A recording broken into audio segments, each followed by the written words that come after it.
అందరికీ ప్రైజ్ తొలడండి. ఈ మధ్యాహ్న కాల సమయంలో దేవుడు మనకిస్తున్న వాగ్దానము యెషయా గ్రంథము 49వ అధ్యాయము 15వ వచనాన్ని ఒకసారి అందరము చూద్దాము.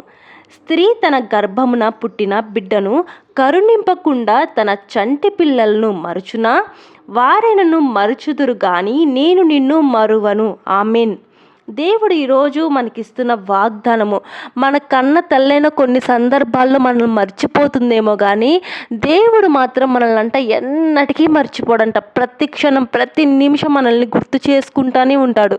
మనం అనుకుంటాము, ఈరోజు నాకు బాధ కలిగి ఉన్నాము, నా పక్కన ఎవరు లేరు, నా బాధ నేను ఎవరికో చెప్పుకోవాలి, తల్లితో చెప్పుకోవాలా, ఫ్రెండ్స్ లేరు, ఎవరితో చెప్పుకోవాలి, నాకు ఎవ్వరు లేరు కదా అని చెప్పేసి ఎవరైతే వేదన కలిగి ఉన్నారో, ఎవరైతే దుఃఖంతో ఉన్నారో వాళ్ళందరం ఈ వాగ్దానం ఎత్తిపెట్టి ప్రార్థన చేద్దాము.